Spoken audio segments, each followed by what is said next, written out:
আজি মই যি কাহিনী আপোনালোকৰ আগত ক'বলৈ গৈ আছোঁ, এই কাহিনীটো শুনাৰ পিছত আপোনালোকৰ মাথা নষ্ট হৈ যাব।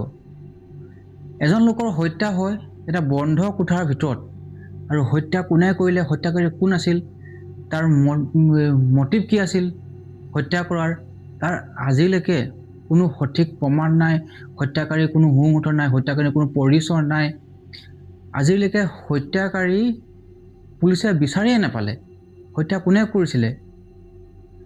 নমস্কাৰ, মোৰ নাম বিতুপন। মই আৰু এটা ৰহস্যময় কাহিনী আপোনালোকৰ মাজলৈ লৈ আহিছোঁ। আৰু আপোনালোকে মোৰ চেনেলটো লাইক কমেণ্ট ছাবস্ক্ৰাইব কৰি দিব। এনেকৈ ধৰণৰ ময়ো আপোনালোকক এনেকৈ হৰৰ ষ্টৰী, ক্ৰাইম ষ্টৰী, ৰহস্যময় ষ্টৰী এনেকৈ মই আপোনালোকক শুনাই যাম। এনেকৈ মোৰ ভিডিঅ' কণ্টিনিউৱাছ হৈ থাকিব। এনেকৈ আপোনালোকে কামখিনি কৰি দিব। এতিয়া ব'লক আজি যাওঁ আজিৰ কাহিনীৰ মাজলৈ। 1935 চনৰ 2 জানুৱাৰী তাৰিখে আমেৰিকাৰ হোটেল প্ৰেচিডেণ্টত এজন লোক এণ্ট্ৰি হয়।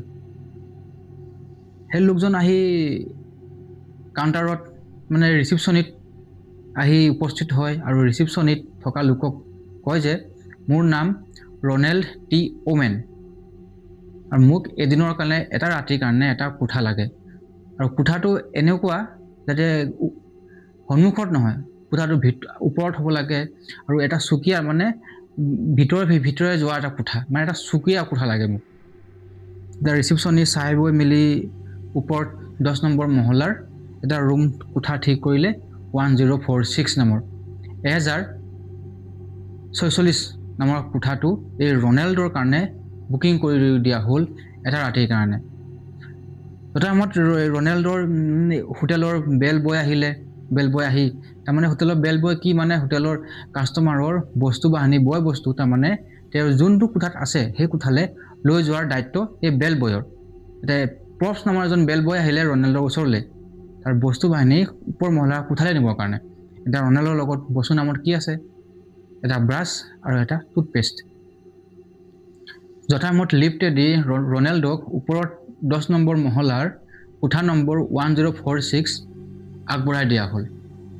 আৰু বেল বয়ে ক'লে এইটো আপোনাৰ কোঠা 1046, আপুনি ইয়াতে ৰেষ্ট কৰিব, আৰাম কৰিব, কি কৰিব লাগে কৰিব।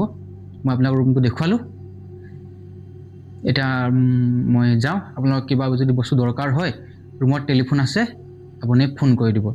এতিয়া ৰনেল্ডে বেল বয় প্ৰপছক ক'লে যে তুমি যোৱাৰ সময়ত মোৰ ৰুমৰ কোঠালিৰ দৰজাখন আধা খুলি থৈ যাবা, কাৰণ মোৰ এজন লগৰ আহিব, সেইকাৰণে তুমি দৰজাখন নামাৰিবা বুলি কৈ বেল বয় গুচি গ'ল। তথামত এটা সময়ত মেৰী নামৰ এজনী মহিলা আহিলে এই 1046 নম্বৰ ৰুম ক্লিন কৰিবৰ কাৰণে। এতিয়া ৰনাল্ডৰ ৰুমৰ দৰজা নক কৰিলে, আহিলে। মেৰী যেতিয়া ৰুম চাফা কৰিবলৈ ৰনাল্ডৰ ৰুমত সোমালে, মেৰী ভয়ত কম্পমান হৈ পৰিলে। ৰনাল্ডে ৰুমটো অন্ধকাৰ কৰি এটা চুকত টেবুলত এটা টেবুল লেম্প জ্বলাই কিবা কিবি ভাবি আছে। মেৰীয়ে ক'লে মই হাউচকিপিং, মই আপোনাৰ ৰুম ক্লিন কৰিব আহিছোঁ। ৰনাল্ডে ক'লে ঠিক আছে, তুমি ৰুমটো ক্লিন কৰি গুচি যোৱা। মেৰীয়ে ৰুমটো ক্লিনিং কৰি গুচি গ'ল। আবেলি 4টামান বজাত হোটেল কৰ্তৃপক্ষৰ এটা ডিউটি থাকে কি হোটেলৰ প্ৰত্যেক ৰুমত গৈ চাৱাৰৰ কাৰণে টাৱেল আৰু কিবা কিবি কাপোৰ কাৰণে কিবা দিয়া।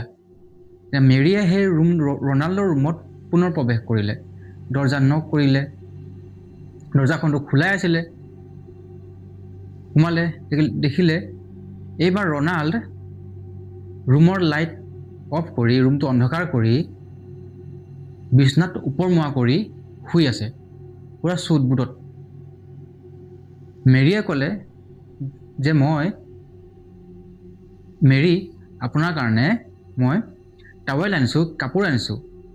এতিয়া ৰনাল্ডে ক'লে ঠিক আছে, তুমি বাথৰুমত হেঙাৰত থৈ পেলাই গুচি যোৱা। মেৰী যেতিয়া সেই টাৱেল হেঙাৰত থ'বলৈ বাথৰুমত সোমালে, এতিয়া মেৰীয়ে শুনিলে ৰনাল্ডে টেলিফোনত কাৰোবাৰ লগত কথা পাতি আছে। কৈছে যে মই ৰুমতে আছোঁ, 15 মিনিটৰ ভিতৰত তুমি ৰুমলৈ আহি যোৱা। ৰনাল্ডে যোনজন ব্যক্তিৰ লগত টেলিফোনত কথা পাতিছিলে সেইজন ডন বুলি কোনোবা এজন লোকৰ লগত ৰনাল্ডে কথা পাতিছিলে। এই কথা মেৰীয়ে স্পষ্ট শুনা পাইছে। এটা সময়ত মেৰী ৰুমৰ পৰা ওলাই গ'ল। পিছদিনাখন 2 জানুৱাৰী দিনাখন একেই হোটেল কৰ্তৃপক্ষৰ একেই ডিউটি যে ৰুমবোৰত গৈ হোটেলৰ ৰুমবোৰত গৈ ৰুম ক্লিনিং কৰা।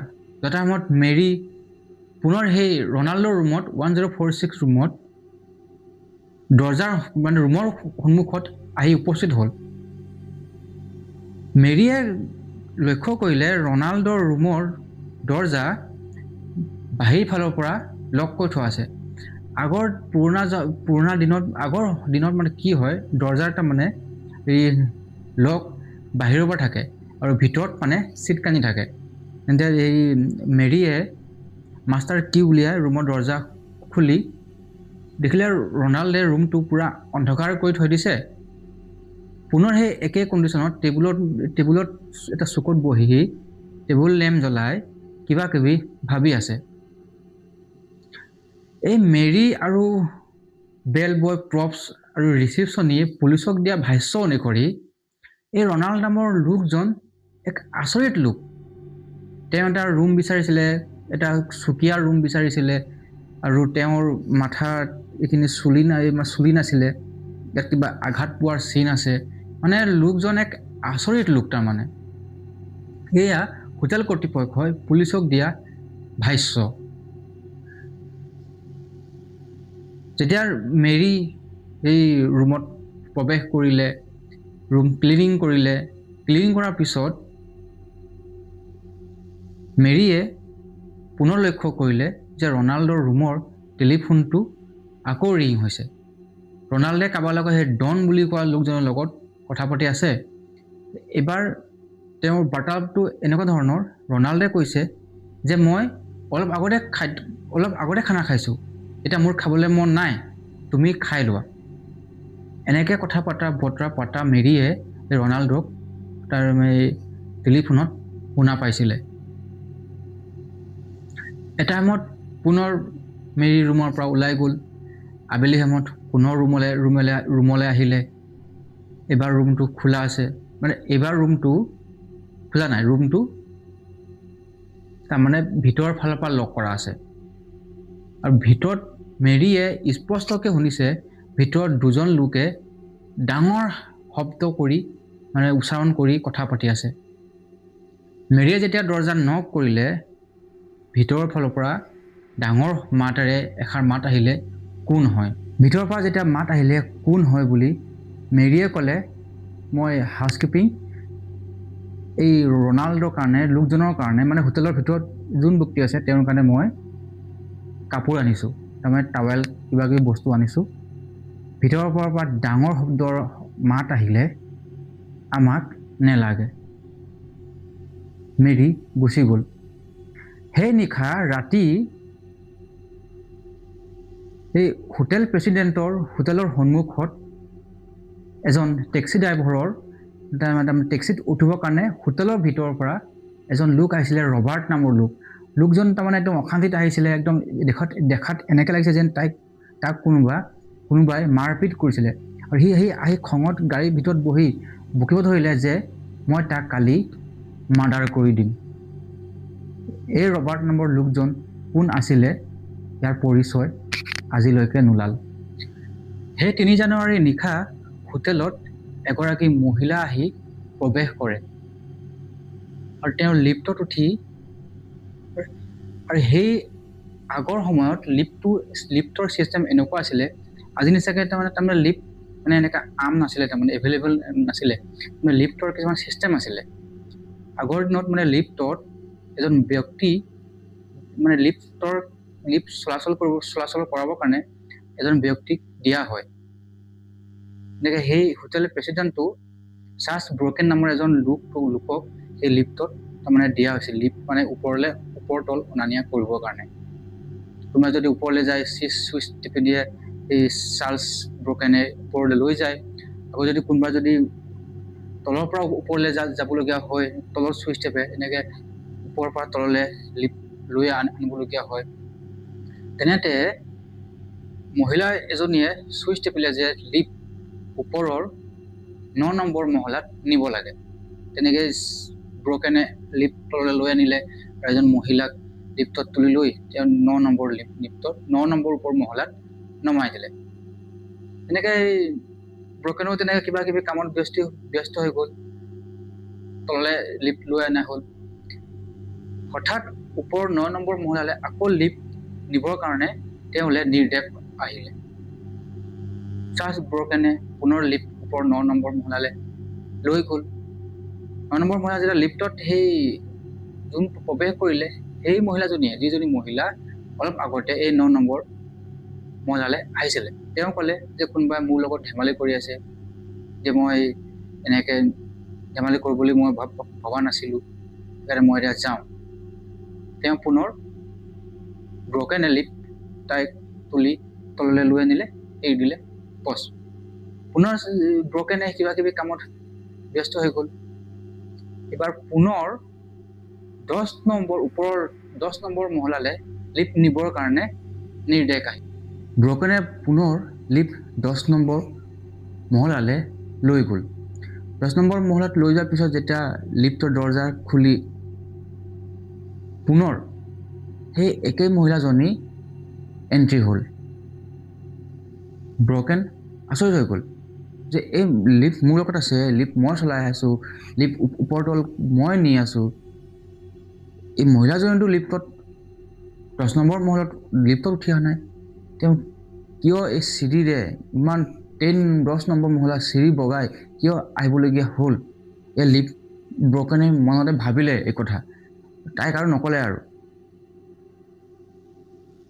মহিলাজনীয়ে ক'লে কোনোবাই মোৰ লগত মজা কৰিছে, মোক কয় 10 নম্বৰ ৰুমত যাব লাগে, কয় 9 নম্বৰ ৰুমত যাব লাগে, এতিয়া কোনটো ৰুমত মোৰ সেই ক্লাইণ্ট আছে। আৰু সেই মহিলাজনী প্ৰকৃততে কোন গম পায়নে? এতিয়া চাৰ্লছ ব্ৰকেনে মহিলাজনীক সুধিছিলে আৰু মহিলাজনীয়ে তাক পৰিচয় দিছিলে। সেই মহিলাজনী একচুৱেলি হেৰিগাল মানে বেশ্যা আছিলে।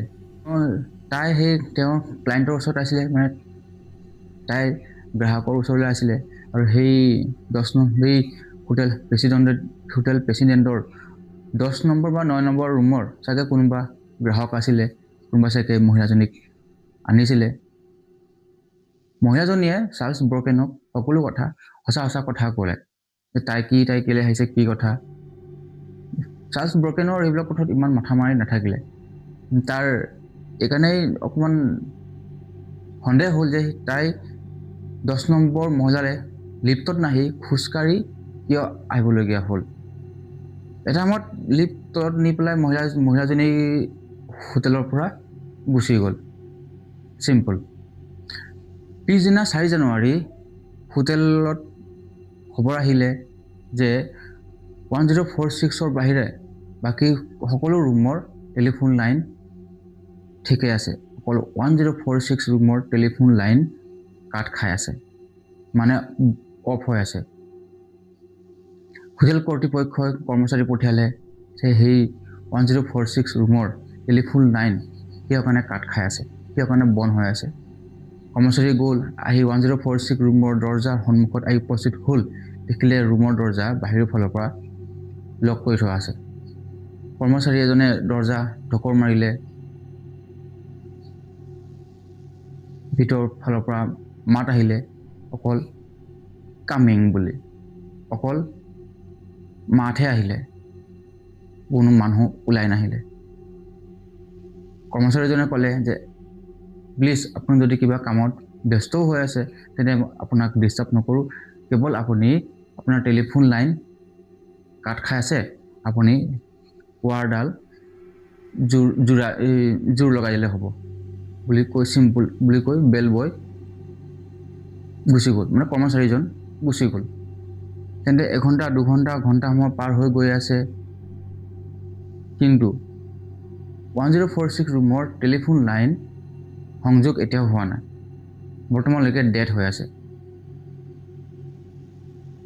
পুনৰ কৰ্মচাৰী পঠিয়ালে 1046 ৰুমৰ পুনৰ দৰ্জা বন্ধ।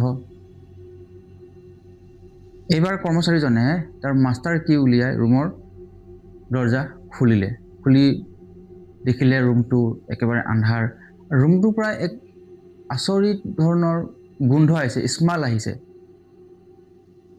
ৰুমৰ ভিতৰত থকা সেই ৰনেল্ড বিছনাত উফাল খাই পৰি আছে, মাথা তল কৰি, পেট তল কৰি পৰি আছে।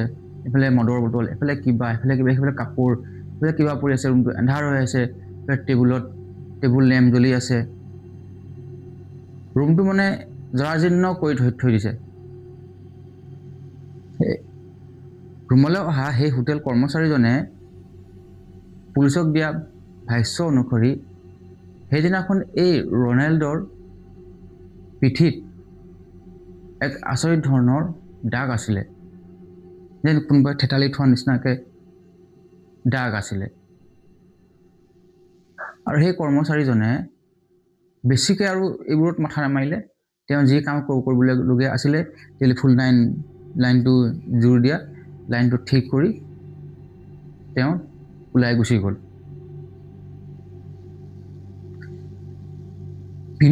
পুনৰ আবেলি সময়ত 1046ৰ টেলিফোন লাইন আকৌ কাট খাই গ'ল। হোটেল কৰ্তৃপক্ষৰ আৰু পৰিচান হৈ গ'ল। আকৌ কৰ্মচাৰী পঠিয়ালে। দেখিলে ৰুমৰ দৰ্জা বাহিৰ ফালৰ পৰাই বন্ধ হৈ আছে। মাষ্টাৰ কি লগাই দৰ্জাখন খুলিলে। যোনজন কৰ্মচাৰী আহি সোমাইছিলেহি, তেওঁৰ চকু থৰ হৈ গ'ল। তেওঁ ভয় খালে। তাৰমানে এই ৰুমটোত সোমাই ৰুমটো যোনখন বিছনাত ৰনাল্ড শুই আছিলে, বিছনাখন তেজেৰে লুতুৰি পুতুৰি হৈ আছে। আৰু ৰনাল্ড আধা মৰা অৱস্থাত বিছনাত পৰি আছে। ৰনাল্ডৰ মাথাত কোনোবাই দুখ পাইছে, তাৰমানে মাথা ফটা আছে। সেই কৰ্মচাৰীজনে যেতিয়া ৰনাল্ডটো তলপেট কৰি শুই আছে, তাক যেতিয়া ওপৰমুৱা কৰি দিলে, এনেকৈ ঠেলি দিলে,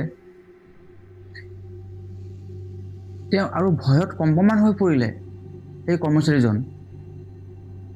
কাৰণ ৰনাল্ডৰ হাওঁফাওঁ, বুকুৰ এনেকৈ হাওঁফাওঁ জেগাত একদম চাকু মাৰা চিন। সেই চাকু মানে যি ধাৰ হাথিয়াৰ দি তাক মাৰিছিলে, তাৰ এফালৰ হাওঁফাওঁ ফুটা হৈ গ'ল। হ'লেও কিন্তু ৰনাল্ড জীয়াই আছে। চিম্পল। সেই কৰ্মচাৰীজন ওলাই গৈ হোটেল কৰ্তৃপক্ষক অৱগত কৰালে যে এনেকৈ ৰুম নম্বৰ 1046 এনেকৈ ঘটনা ঘটিছে। গোটেই হোটেল কৰ্তৃপক্ষই আহি সেই ঠাইত উপস্থিত হ'ল। তাত আহি পেলাই ৰনাল্ডক সুধিলে। ৰনাল্ড এতিয়া আধা মৰা হৈ আছে, মানে কথা ক'ব পৰা অৱস্থাত আছে। সুধিলে যে আপোনাৰ কি হ'ল, আপোনাৰ কি হৈছিলে, আপোনাৰ কোনে এই অৱস্থা কৰিলে। তেতিয়া ৰনাল্ডে ক'লে যে মোক বেলেগে কৰা নাই, মই নিজেই কৰি লৈছোঁ। হোটেল কৰ্তৃপক্ষ আচৰিত। তাৰ ৰনাল্ডৰ হাত বন্ধা আছে। যোনটো টেলিফোন লাইন কৈছিলোঁ যে ডেড হৈ আছিলে, সেই টেলিফোন লাইন ৱাৰ ছিগি পেলাই এই ৰনাল্ডৰ হাত ভৰি বান্ধি থোৱা আছিলে। আৰু ডিঙিত এডাল টেলিফোন লাইন লাগি আছিলে। ধৰি লওক কোনোবাই কচি পেলাই তাৰ ডিঙি টেলিফোন লাইনলৈ এনেকৈ চেপিছিলে। ডিঙিত সেই টেলিফোন লাইনডাল সেইটো সময়ত লাগিয়ে আছে। হোটেল কৰ্তৃপক্ষ আচৰিত। কৈছে নিজে ডেগাৰ মাৰি ল'লে, নিজে হাত ভৰি বান্ধি ল'লে, মানে সিহঁতি কি মানে ক'ব নোৱাৰা হৈ গ'ল। পুলিচক খবৰ দিয়া হ'ল। পুলিচ আহিলে। পুলিচে যেতিয়া ৰনাল্ডক সুধিলে আপোনাৰ কোনে কৰিলে এই অৱস্থা, তেতিয়াতো আৰু আচৰিত ধৰণৰ ৰনাল্ডে পুলিচক ভাষ্য দিলে। সি বোলে বাথটাবৰ পৰা পৰি গ'ল। পুলিচো হেৰাণ। বাথটাবৰ পৰা পৰিলি, কিন্তু তোৰ হাত কেনেকৈ বান্ধ খালে, ভৰি কেনেকৈ বান্ধ খালে, ডিঙিত টেলিফোন লাইন আহি তোৰ ডিঙিত কেনেকৈ লাগিলে। পুলিচে আৰু বেছি তাক সোধপোছ কৰি নাথাকিলে। 4 জানুৱাৰীৰ নিশাই ৰনাল্ডক মেডিকেলত ভৰ্তি কৰা হ'ল। 4 জানুৱাৰীৰ নিশা ৰনাল্ড কমাত গুচি গ'ল। পিছদিনাখন 5 জানুৱাৰী ৰাতিপুৱা ৰনাল্ড এই পৃথিৱীৰ পৰা গুচি গ'ল। কিন্তু ৰনাল্ড পৃথিৱীৰ পৰা গুচি গ'ল, কিন্তু বহুতো প্ৰশ্ন এৰি থৈ গ'ল।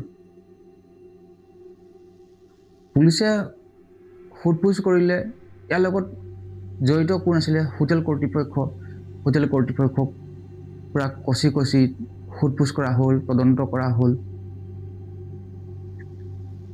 নাই, তেতিয়া সেই মেৰী পুলিচক ভাষ্য দিলে যে ডন নামৰ এজন লোকৰ লগত ৰনাল্ডে কথা পাতিছিলে। এতিয়া ডন কোন? ডনক গোটেই বিচৰা হ'ল, কিন্তু ডন নামৰ কোনো লোককে বিচাৰি নেপালে। আৰু টেলিফোন বৰ্ডত যি ফিংগাৰপ্ৰিণ্ট, কোনোবা যদি টেলিফোন উঠাইছিলে তাত টেলিফোন লাইনৰ সেই তাতো ফিংগাৰপ্ৰিণ্ট পোৱা গ'ল। এজন মহিলাৰো ফিংগাৰপ্ৰিণ্ট পোৱা গ'ল। ৰনাল্ডৰ বাহিৰে আৰু 4জন মানুহৰ তাত ফিংগাৰপ্ৰিণ্ট পোৱা গ'ল। এজন মহিলাৰো ফিংগাৰপ্ৰিণ্ট পোৱা গ'ল। তেতিয়া ফিংগাৰপ্ৰিণ্ট ইমান 1935 চনৰ কথা। তেতিয়া ফিংগাৰপ্ৰিণ্ট আজিৰ নিচিনাকৈ ডেভেলপ হোৱা নাছিলে। তেতিয়া মানে ফিংগাৰপ্ৰিণ্ট চাই মানে তেতিয়া ভিক্টিমক মানে ধৰিব, চিনাক্ত কৰিব পৰা হোৱা নাছিলে তেতিয়া যুগত। তেতিয়াতো DNA আদিৰ কথাই নাহে। তেনেকৈ চাৰ্লছ এই ৰনাল্ডৰ মৃত্যু এক ৰহস্যই হৈ পৰিলে। ডন কোন আছিলে? কিন্তু ছাছপেক্ট মানে সন্দেহ এজনৰ ওপৰতেই কৰা হৈছিলে। সেই 3 জানুৱাৰীৰ নিশা হোটেলত প্ৰৱেশ কৰা সেই মহিলাজনী, কাৰণ সেই মহিলাজনী মানে এবাৰ 10 নম্বৰ মহলাত যায়, এবাৰ 9 নম্বৰ মহলাত যায়। পুলিচে দিয়া ভাষ্য মতে সেই মহিলাজনীয়ে হয়তো হত্যাকাৰী আছিলে। সেই মহিলাজনী আৰু সেই ডন যোনদিনাখন 4 জানুৱাৰীৰ নিশা যেতিয়া ৰনাল্ডৰ হত্যাৰ আগমুহূৰ্তত হয়তো ডন 9 নম্বৰ ফ্ল'ৰত আছিলে। মহিলাজনী এণ্ট্ৰি হৈছিলে 10 নম্বৰ ফ্ল'ৰত যাম বুলি।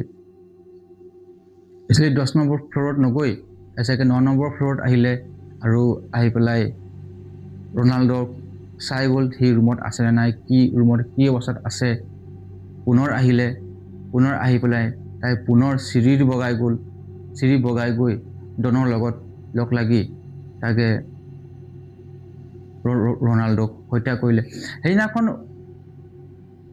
নিশা 1048 ৰুমত থকা এজন মহিলাই সেইদিনাখন নিশা এজনী মহিলা আৰু এজন পুৰুষৰ মানে কাজিয়া লগা মাত শুনা পাইছিলে।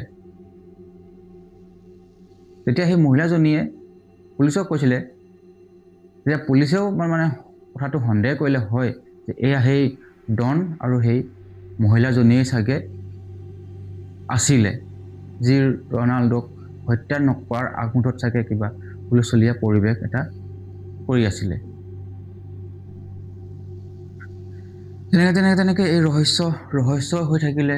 সেই মহিলাজনী কোন বিচাৰি পোৱা নগ'ল, ডন কোন বিচাৰি নোপোৱা গ'ল, সেই ৰবাৰ্ট কোন আছিলে যে মই কালি তাক মাৰ্ডাৰ কৰি দিম বুলি কৈছিলে, কোন আছিলে বিচাৰি পোৱা নগ'ল।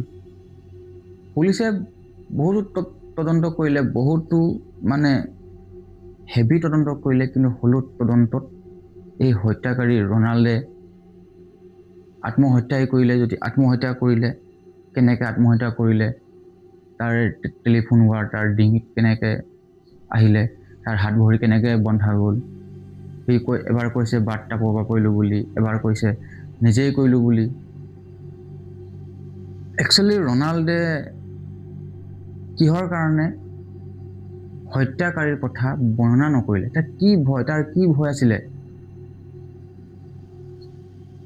সিটো জীয়াই আছিলে সেইটো হত্যাকাৰীৰ কথা পুলিচক বৰ্ণনা কৰিব পাৰিলে হয় যে অমুকে হত্যা কৰিলে এইটো ৰহস্যই হৈ থাকিলে তাৰ মানে যে ৰনাল্ডে হত্যাকাৰীৰ কথা পুলিচক কিয় নকলে কি ভয় আছিলে সি মৰিয়ে গ'ল হ'লেও হত্যাকাৰী পৰিচয় কৈ থৈ নগ'ল পুলিচক এইটো একদম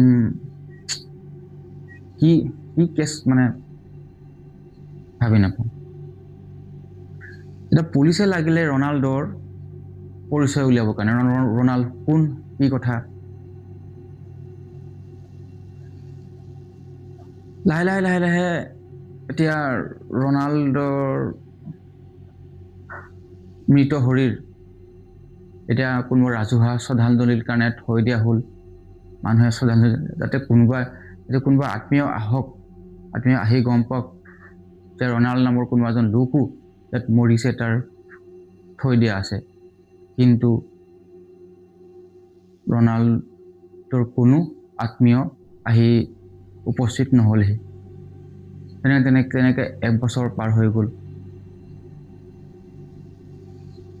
এদিন ৰুবি নামৰ এজন মহিলাই এনেকৈ এখন মেগাজিন পঢ়ি থাকোঁতে তাত সেই ৰনাল্ডৰ বিষয়ে কিবা টোকা লিখা আছিলে তেতিয়া সেই ৰুবিয়ে দাবী কৰিলে যে প্ৰকৃততে ৰনাল্ড তেওঁৰে পুত্ৰ আছিলে পুলিচে ৰনাল্ডক চিনাক্ত কৰিছিলে যে ৰনাল্ডৰ বয়স 20ৰ পৰা 25 হ'ব পাৰে বুলি কিন্তু এই ৰুবি নামৰ মহিলাজনীয়ে দাবী কৰিলে যে মোৰ পুত্ৰ মাত্ৰ 17 বছৰ বয়স আছিলে মহিলাজনীৰ ভাষ্যই আৰু গোটেই মানে পুলিচক সকলো মানুহক মানে আচৰিত কৰি তুলিলে তেতিয়া তাই ক'লে যে ৰনাল্ডৰ এয়া প্ৰকৃত নাম নহয় তাৰ প্ৰকৃত নাম হ'ল আৰ্টেমিছ তেওঁ আৰ্টেমিছ নাম কিয় ৰাখিলে লছ এঞ্জেলেছ কিয় আহিলে এই কেনচাছ চিটি কিয় আহিলে সেই হোটেললৈ কিয় গৈছিলে এই বিষয়ে তাৰ মাক ৰুবি একদম জ্ঞাত নাছিলে আৰু ৰনাল্ড জীয়াই থাকোঁতে মাকক প্ৰত্যেক দিনাই হাতে লিখা চিঠি মাকলৈ পঠিয়াইছিলে মাকৰ খা খবৰ ৰাখিছিলে যেতিয়াৰ পৰা ৰনাল্ড মৰিলে মৰাৰ পিছৰ পৰাও মাকলৈ চিঠি আহি থাকিব ধৰিলে আপুনি চিন্তা কৰক এজন লোক মৰি গৈছে মৰাৰ পিছতো সেই মৰা পিছতো তাৰ নামৰ চিঠি মাকলৈ আহি আছে কিন্তু হাতে লিখা নহয় টাইপিং কৰা চিঠি ৰনাল্ড মৰা এবছৰ পাছত মাকে যেতিয়া ৰনাল্ডৰ মেগাজিনত ৰনাল্ডৰ বিষয়ে লিখা টোকা পঢ়ি আছিলে তাৰ দুদিনৰ পিছতো ৰনাল্ডৰ ফালৰ পৰা মানে ৰনাল্ডই দিয়া চিঠি মাকলৈ আহিছিলে তাৰমানে ৰনাল্ড মৰি যোৱা এবছৰ পিছতো তাৰ মাকলৈ ৰনাল্ডৰ নামৰ চিঠি আহিছিলে এয়া কেনেকৈ হ'ব পাৰে যিজন ব্যক্তি এবছৰ আগতেই মৰি গৈছে সেই মৰা ব্যক্তিজনে চিঠি কেনেকৈ পঠিয়াব পাৰে এই বিষয়েও ৰহস্যই হৈ থাকিলে 2003 চন 2 চন মানলৈকে ৰহস্যই হৈ থাকিলে কোনোবা ৰনাল্ড নামৰ এজন লোক আছিলে আমেৰিকাৰ হোটেল প্ৰেচিডেণ্টত ৰুমৰ ভিতৰত ৰুম নম্বৰ 1046ৰ ভিতৰত হত্যা হয় আচৰিত ধৰণে হত্যাকাৰী বিচাৰি পোৱা নগ'ল আজি 90 বছৰ অতিক্ৰম কৰিলে হত্যাকাৰীৰ কোনো লিড ক্লু আজিলৈকে নাই সেইখিনি সময়ত এটা টোকা ওলাইছিলে এটা নোট ওলাইছিলে ৰনাল্ডৰ বিষয়ে যিখিনি নোট টোকা এয়া আপোনাৰ আগত মই দাঙি ধৰিলোঁ এয়াই আছিলে ৰনাল্ডোৰ কাহিনী ৰুম নম্বৰ 1046ৰ কাহিনী আজি 90 বছৰ অতিক্ৰম কৰিলে সেই ৰনাল্ডোক কোনে হত্যা কৰিলে কিয় কাৰণে হত্যা কৰিলে সেই ডন কোন সেই মহিলা কোন আছিলে সেই ৰবাৰ্ট কোন আছিলে পুলিচে বিচাৰি নাপালে আৰু ৰনাল্ডোৰ হত্যাৰ কেছ ফাইলত পৰি থাকিলে যুগ যুগ ধৰি আজি 90 বছৰ ধৰি ফাইলে হৈ আছে কিন্তু ৰনাল্ডোৰ পৰিচয় ওলালে কিন্তু তাৰ হত্যাকাৰী আজি পৰ্যন্ত নোলালে আজি 90 বছৰ অতিক্ৰম কৰিলে এয়া আছিলে ৰনাল্ডোৰ কাহিনী ৰুম নম্বৰ 1046ৰ কাহিনী নেক্সট আৰু এটা এনেকৈ ৰহস্যময় কাহিনী লৈ আপোনালোকৰ মাজলৈ আহিম